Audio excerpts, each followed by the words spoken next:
possible. Let's get right into it. 7 ways a lone wolf is forged through suffering and silence. Listen, let's start off by saying this. Women need to listen to something to get guidance, or someone of authority, or they feel like is of authority for their guidance. And there's a lot of follower type of guys out there that are also looking for the same thing. But the lone wolf, we do things on our own, and we find our way through the darkness and find our path to God through suffering and silence. Now, the term suffering and silence is not always a negative terminology. Just like a tower moment is not always a bad thing. The suffering in life, aka the trauma that you go through in life, is what helps your soul to learn, to grow. And as your soul grows, you also grow as a person, as an individual. So you come here, and a lot of times in this plane you suffer. It is what it is. Now, you can look at the suffering as just that, some type of, situation that you're in and you're being punished. Or you can look at the suffering like, well, this is a chance to learn. This is an opportunity for me to see what I'm made of and see what I can do, and see why God trusted me with this power and ability to have a path, to see it clear as day, and then to have all these challenges. Because think about it like this: when you're anointed and you're chosen and you're a lone wolf, man, you have all types of weird circumstances and weird people that enter your life. And these people, will do strange things. It's like, you don't normally see other people having to deal with this. That's because your soul has the ability to overcome any obstacle. And obstacles are learning lessons. So every weird situation that you go through upgrades you. You know what I'm saying? You become a greater, character in your movie, if you will, or a greater superhero, right? You never see, the heroes go through barely anything.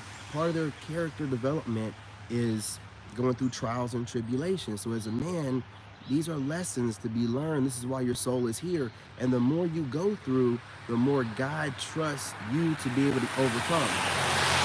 And you have that ability in you to overcome. You guys smash that like button. I'm on a roll here. God knows you have it in you. You were sent here for a reason. That's what I always think about. I always feel like and felt like I was sent here for a reason. I always feel like I came here with a purpose. And when you have that kind of, way of thinking, when you look at your life, you see things that are happening in your life and you know that they're on purpose. Like when I was a teenager and I didn't want to go to college because all I could see is debt. You know what I'm saying? And then when I was in school, I was like telling my family, like, we're not going to use most of the stuff that we're being forced to learn in school in life. Because I was a straight A student whenever I was in 9th grade. But like the 10th grade or whatever, I was like A and B. And then I'm like, you know what, man, I'm not going to waste my teenage years. So I started working 2 jobs and start living life and dating and stuff like that. And I didn't really care. And everybody was like, oh, you got to go to college. Your grades got to be a certain. I'm not going to college, man. Not like that. If I do go, it's going to be a different kind of way. So I went in the military. But before I left, I got a neighbor who was a computer programmer. I was always into computers. Some kind of way, he just popped up living next to me, working from home, put me on the coding and stuff like that. So I knew when I went in the military to pick a computer job, because he told me, oh, the computers are the future, the internet's the future. And I could see it. And I was telling my family, like, oh, this internet thing is it's gonna pan out, man. Like, you guys all that. And they're like, wait, this is just for fun. It's not gonna do anything. It's not for anything. Okay, sure. You know what I'm saying? And you try to tell people, but nobody really listens to you. You know what I'm saying? And then you end up doing things and then they see it. Just like also when I was in high school, my dad didn't want us playing sports. He didn't want us getting roughed up or whatever. He thought that we were too small. And then I started lifting weights and he was like, oh man, you could have played sports, man. Because I started lifting weights in like 11th grade, 12th grade, and I put on some muscle, like a lot of muscle. Just like when I went to Iraq, right? Everybody in Iraq, like they were suffering, but me and my battle buddy Moon, that's what we call, you know what I'm saying, your coworker, the one you got to be with at all times so your body don't disappear. Um, Everybody was talking like we were over there on vacation or something. They were like, it just seemed like y'all in another world. It's like, cause you wouldn't have thought that we was in Iraq. You wouldn't have thought that we were dodging bullets every day. You wouldn't have thought that the base was getting mortared every day because we didn't care. It just was like the way I am now. I don't stress stuff. I just don't stress stuff. You know what I'm saying? It is what it is, right? So with all that being said, man, you know, I look back and I can see how God has influenced certain things and put people around me to make sure I can get certain places. Just like when I first started my YouTube thing, I was with this fitness group of people, and they were doing the same thing these other groups do, trying to gaslight me and make fun of me, you know, with innuendos and things of that nature. There was one guy in that group that was a veteran. Now, when I got rid of all the rest of them, I stayed in touch with that one guy. And then when I became homeless and all that stuff after I left my ex-wife, that dude started like messaging me on YouTube or TikTok or something. And then when I was talking to him on the phone one day, he was like talking about disability or something. And he had found some, because I'm always trying to, get my money up or whatever. He found some loophole. And what's the coincidence? Because I was trying to get my disability boosted. What's the coincidence that I run into a guy that I could have shunned away, just like I shunned away all the rest of those people in that group, but I didn't. And this guy puts me on to something that I used that got me an increase, you know what I'm saying, a substantial increase. What's the coincidence of that happening? That he just brings that up while I'm talking to him about, what I'm going through and, trying to get myself out. Because I just started opening up to him and talking to him about, man, I'm homeless right now. Like, you know what I'm saying? I'm over here living with my pops, man. I got to figure this out. And he just told me this, but he didn't tell me this until after I had one of my friends say, oh, you know how hard it is to get from this percentage to that percentage, you know what I'm saying, as far as disability goes. And he put that out there like I can't do it. Like, oh, you're not gonna do it. You know what I'm saying? And a lot of times when people do stuff like that with me, it really sets me up, man. Like, when my dad told me I couldn't play sports in school, so I started lifting weights instead, right? And then that benefited me just as much, you know what I'm saying, when I went in the military and the rest of my life. Like when someone tells me I can't do something, so just like when I'm on the internet and all these clowns are out here jumping in my live streams and jumping in my comments trying to act like they're just a random person when it's really trolls and crazy content creators. That kind of stuff, it triggers something in the ether. When people want to go up against me, see, that's one of my, you know what I'm saying, anointed superpowers. When people go up against me, God will literally bend reality. God will literally bend reality and start moving things around to where I can see a path that was not there before. Literally, I'm not even, like, I can see, I'm like, man, things will happen or something, or a law get passed or some new laws are getting passed that's going to benefit me in the future that were never even thought of before. I'm just out of nowhere. They're working on this kind of stuff, or, you know what I'm saying? Like whenever I was leaving different groups of content, moving to others, I could see clear as day where to go to. And it's kind of like in the back of my head, I knew where to go to from the beginning. And this kind of stuff, man, you can only figure it out while you're suffering in silence. Like, if I were to get any kind of influence from anybody else, I wouldn't have been able to see through the code of the matrix to be able to find these little loopholes and these ways to navigate and get me where I need to be at.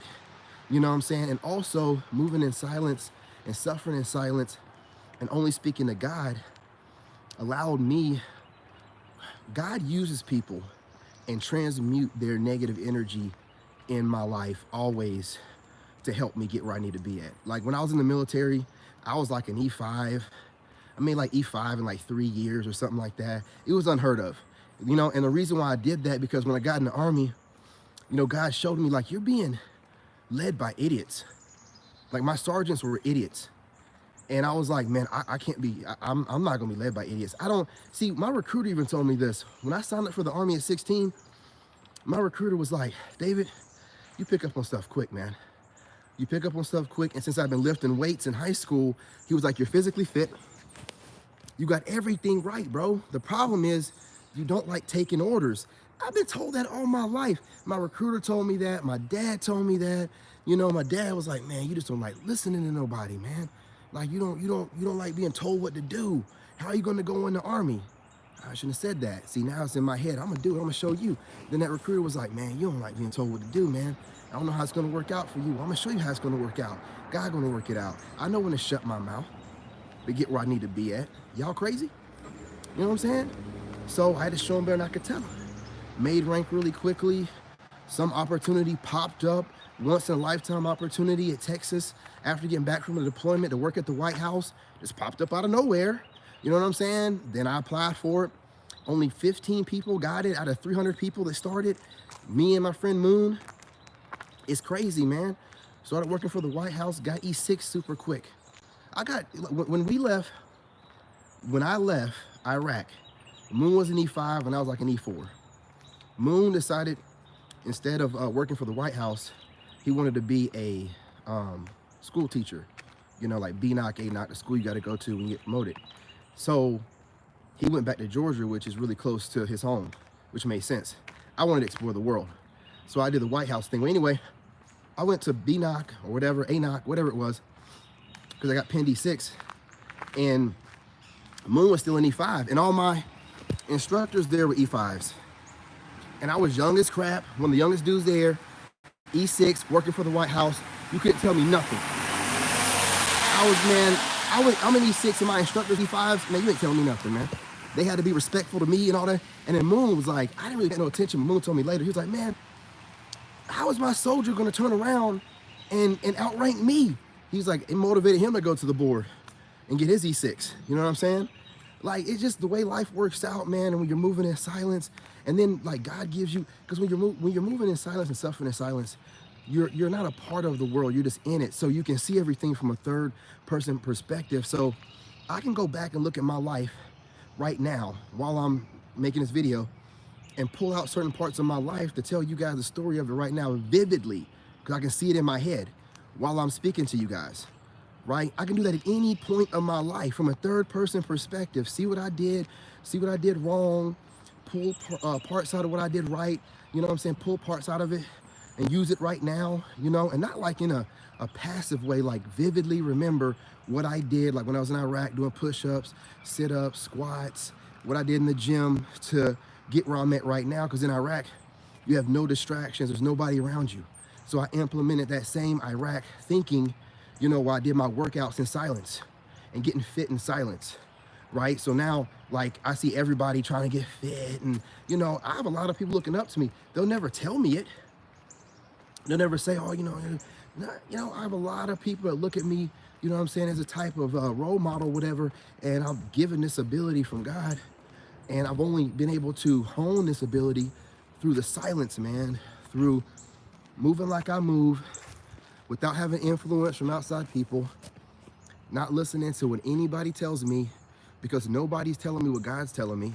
And when someone does speak to me, even if it's a hater, God gave me the ability to listen to that hater, and there might be like one sentence in the whole babbling nonsense that might benefit me. So I can take that little part out of that hater's babble, because it's still somebody studying me, so I can still use it to my advantage. And I've used this kind of way to mold the kind of person that I am and get where I'm at. And I think that I've only been able to do that through the suffering and silence. Like when I was in Iraq, I got cheated on. Ears ringing. Yeah, okay, yeah, we're right on that. Ears ringing. Yeah, I got cheated on in Iraq. And I asked that woman, what did she do? And she told me in detail about the threesome. And I'm like, look, never doing that again. So whenever my ex ran away, I went no contact. It's like, I'm not going to give this person a chance to, you know, further crush me by telling me what she did or allow me to hear what she's going to tell me. Listen, let all that stuff go. You know, take my lessons learned and move on. But I do remember being in Iraq. I couldn't call nobody. I didn't have no family I could speak to. So when I found out about the cheating over there, I had to figure out how to get over it, you know, because my fiance, without taking it out on nobody. And you're over there with your M4 or M16, all your rounds and stuff. And you're just like, this person's telling you in detail about how she's cheating. Don't care. These people don't care about what you're doing for the country because people don't care about anybody. And I had to learn at a very young age, I was like 21 or 22. I had to learn at a very young age. You know what I'm saying? Like, people are going to be people and you have no control of it. And once somebody shows you who they are, you got to let them go. You know, because I didn't get rid of her. I stayed with her, and then I got back from Iraq, smashed her a couple times, and then I got rid of her. I should have got rid of her in Iraq. Shouldn't even smashed her at all. You know what I'm saying? I should have got rid of her, period. You know what I mean? And with this one, I did the same thing. I did the complete opposite. As soon as I found out about her, cut her off, no contact, getting a divorce. You'll never speak to me again. You never hear from me again. You definitely gonna touch me again. See, if I were to listen to family members and friends, I had family members telling me I should speak to this person. I should hear her out. And these same family members have never gone through a divorce, have never been backstabbed by somebody that you were with and gave your everything to and opened up to. Never had that problem. So I don't think I should be listening to somebody telling me what to do when God's saying, nah, you've already been through this. You know how it's gonna go. She's gonna lie. She's only gonna tell you what she wants you to hear. And if she wants to hurt your feelings, she'll tell you a little bit about what she did. She'll never tell you all of what she did. You know what I'm saying? And what does it really matter? What does it really matter? Some people don't know how to leave people, so they do it in a messed up way. But either way it goes, that's her way of letting me know that she's ready to move on. What is there to talk about? What is there to discuss? You know what I'm saying? Nothing. You know what I'm saying? Just go about my business, go about my way. Right? And I only found that kind of healing method through cutting everybody off, just speaking to God, and let God tell me what I need to be doing. And God told me to work on myself. Work on myself and to log my process, because a lot of stuff I've done in my life, I don't have a log of it. Like the way I overcame my fiance cheating on me in Iraq, and, you know, having to go outside the gate, and, you know, that's when they were planting them IEDs along the road all day long. So people getting blown the fuck up all day long. So basically, when you went outside the gate, you had to just pray to God, because you don't know if you're gonna get blown up or not. Y'all have never been in a situation where you leave outside of a gate of a facility and you can get blown up less than 3 miles away. And there's like barely any parts left of you to be identified, or worse yet, part of you get blown up, and then you have to deal with that kind of mindset every single day for a year. Not every day, you're not going outside the gate every day, but you're going outside the gate at least every 2 to 3 days. When you have to face death like that, and you have no control of it, you got to put it in God's hands, you think back on that when you go through trauma. I'm like, well, God didn't let me get blown up the 2 times I was in Iraq from IEDs or kicking in doors. I was kicking in doors with these people, man. What was going on raids, man, at night? Now I'm like, nah, I signed up to be a tech guy. Why am I over here with these infantry dudes kicking in doors, you know, pew-pewing at people? Just part of the process, I guess. I had to go through it. You know what I'm saying? I had to go through it. I tried to pick a cush job in the military, and God was like, nah, you want to be in the military, you're going to be out there with the boys. You thought you were going to, I was like, I'll give me a tech job, I'm an engineer, I ain't going to do nothing. In the Army, they can't stand you and your support. If you're in a combat arms unit and your support, and you think you're going to sit on your butt, they're going to work the crap out of you and send you outside the gate more than they send outside their boys, because they don't want their boys to get blown up. You know what I'm saying? Hey, what's going on, Robert? I appreciate you, brother. I appreciate you. You know, absolutely, I do it again. I do it again because I got taught a lot of stuff over there. I got taught about brotherhood and how, you know, you got to work together, man, to get things done. But you got to trust the right kind of people to have your back, or otherwise, you know what I'm saying, you're a dead man. That's why when y'all like, oh, he's so funny about friends and stuff, man, I don't pick like acquaintances, man. Like, I pick friends, I pick family. I pick somebody that I know got my back, man. I don't be dealing with no two-faced joker to get where I need to get to. I don't need to be dealing with the devil to try to get some trinkets that he's going to throw my way. I'll just do it the right kind of way, and I'll let God give it to me when it's time. Also, I want to speak about this really quickly. Gentlemen, you work your process and you do what you got to do. But never worry about, Hey, I got a hey, question. What are you doing? I'm just walking around. You know Oh, what I'm saying? I got a YouTube channel. oh, okay. Yeah, I got a YouTube channel, and that's We what were I. wondering if maybe you were going to develop that down there around the pond or something. Oh no, I live here. I live here like y'all do. Yeah, I'm a YouTuber and I live here. Oh, And since cool. I'm here, it's beautiful out here. Why It not? is beautiful. They love the scenery out here more so than me being inside the house and my little set I got set up. So I just walk around and show them, bamboo trees out here and stuff like that, man. They love to see the scenery. I love my walks, plus it's the best exercise you can get. We all know Yeah. that. Oh, You I know what know I'm that. saying? I'm hoping I see more of y'all out here walking with me. Well, Well, it's still cold. It's still I cold. can't. Well, no, that ain't a problem. I have real bad knees and hip. Oh, I'm sorry to hear that. Yeah, so Well, I you mean, won't see me out here oh, much. absolutely. Well, I mean, when you drive by, at least wave or stop and say, Well, hey, like you just did. You know what I'm I'm, saying? I'm going to ask you what he's doing. Yeah, that's what I do. I got a TikTok and a YouTube, and you can All say, right. hey, you know what I'm saying? My YouTubers, and I just talk about life and everything's going to shit right Well, now, it is. and people need God, and they're forgetting about God, and everybody hates everybody, and I'm just Yeah. trying to get everybody to remember, hey, look, man, listen, we're all Yeah, connected, I man. just had to go. My mother just passed away. I'm so sorry to hear that. She's in a better place, and she's with you at all times. She went the way she wanted to go. She was 95 years old, 95. and she wanted to go in her sleep, and she did. And she went up just, I was watching some earlier, and it was a woman talking about manifestations, or a guy. He was talking about we leave here when we want to leave here, whether we know it or not. We Yeah. leave here when we want to leave here, and we don't leave here until our mission. It is your time. Yeah, when it's your time. 95, everything complete, and in her sleep. That's a beautiful way to go. That is. That's You a just go beautiful to way to go. sleep, and that's it. And then she wakes up somewhere else. Yeah. You know what I'm Well, saying? I know where she's at. Absolutely. She's Guardian in angel. heaven. I know where she's Guardian at. angel right now looking over you. Yeah. You know what I'm Yeah. saying? It was so funny because Jimmy says my husband, he had stepped outside to smoke, and there was a cardinal landed on the road. A cardinal. You know about the birds then. Yes, I do. My mom passed away in 2016, and I know those birds, and I know my mom's watching over you. Yeah, When they fly over the top of you, that's one of your angels watching over you. that's right. You know what I'm saying? So I got to get her casket sprayed finished. Okay. Because I went to school for a year and a half before we died. And I visited the funeral home yesterday. The lady was talking about, Forrest, if you want have the casket spray last time.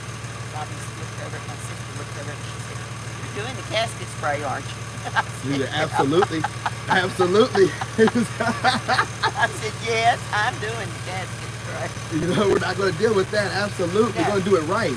We're going to do No, it right. because I want to do silk flowers. Mm-hmm.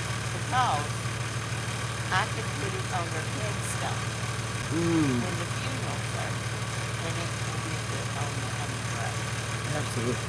That's beautiful. Yeah, I think that's great energy. You know what I'm saying? You're taking this well. You know what I'm saying? You. Well, she was slowly declining. Mm-hmm. So she was in the laurel, and then she just went to sleep. That was it. That's the best way to go. And my nephew and my sister, I thought he was going to beat the door down because he couldn't get either one of us out of the bed because it was like 4 o'clock in the morning. Oh. And so we were expecting the cable by the next morning. We thought it was So the cable guy. Well, I take. anyway. So I said, no, that ain't the cable guy. That's too hard to fix. We went in there and we opened the door and we told Greg, he said, come here, let's look at the break. And he come in there in the bedroom and he said, that's not what the cable was not plastic. You know what they say about 3 or 4 o'clock in the morning, right? Uh-uh. That's the time that you get most close to God. Oh, That's the best time, like to get up. That's when I get up and I pray and everything. That's when God is like the easiest time for you to get closest to. that's right. Yeah, so she just went home. Yeah, we were raised very strict Southern Baptist. Southern Baptist. Yeah. That was really. Yep, Southern Baptist. feel that. We wasn't allowed to wear shorts. We couldn't wear pants. We had to wear dresses. But we need that nowadays. You know, because these younger women nowadays are Oh just my showing God, they've got so everything. much skin showing. They're giving the guys everything. You ain't Yeah. gotta, get the milk for free. You ain't gotta buy the cow. They No. don't even want to get married to us. That's what I No. talk about on here. They don't even want to get married to us anymore. They just want to, I just want to use this guy and use this Yeah. guy. And get money out of him. Exactly. Yeah. The morals and the values, that's what we miss, man. We need the church back into things, God back into people, Yeah. over the church, God back into people. Yeah. That's what we, but I don't want to hold you any longer. Yeah. Let me show you. I don't know when I did this, but I bought these flowers. Let me gather trucks away. Let me gather trucks away.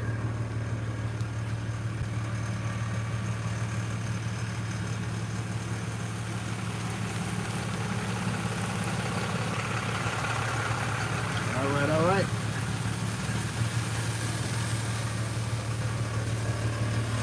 Here they are. My mother's dress. Oh, that's the color of her dress she's gonna wear? It's beautiful. And that's what the casket's supposed to be. That is beautiful. Yeah. And then I went over to Hobby Lobby and I got me some bigger ones to go on the end and two on the side. Well, here's some, that's spam. I love how you're staying busy with it, and you're smiling, and Well, I know she went the way she wanted. Absolutely. That gives me peace. She didn't suffer or nothing. One day I went out there and she says, I'm going home with you. I said, you can't, Mama. You can't even walk. I've got 15 to 20 steps we have to walk up. And you can't even walk. And so then the next day she got on the position. She said, you and Hazel both left me here. I said, Mom, we couldn't take you. You're under their care. You're not under our care. She went out of there, huh? She wanted out of there. But she's home now. She's home. She's up there with Daddy. She's up there with my two older siblings. Their whole family's watching and looking over you. The only two that's left is me and my sister. So your whole family's with you. I can see the energy in her. They're with you right now. Yeah, it's just like, that's just the way it is. Life's short. People think, oh, you got such a long life. You don't really have that long of life. Yeah. Yeah. But I gotta go. Because if I don't get this flower done, everybody's gonna beat the tar out of me. I'm glad you reminded me. I need to call my dad. You know what I'm saying? I need to call my dad. Hey, you guys, I don't remember what I was talking about. Yeah, I'm gonna wrap this up. I can't even remember what I was talking about. That woman has some great energy, man. God bless her family. God bless her mother just passed away. I know she's in a better place. And I like when I see people like that because she believes what she's saying. She know it to be true.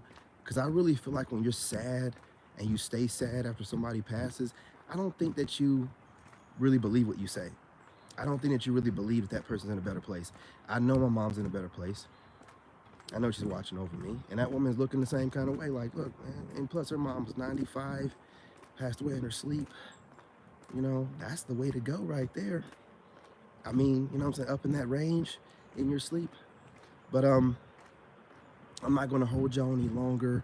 That one put me in a really good mood. I wanna spread some light and, you know, talk some positive stuff on TikTok and drop another video, but let it be a more positive video.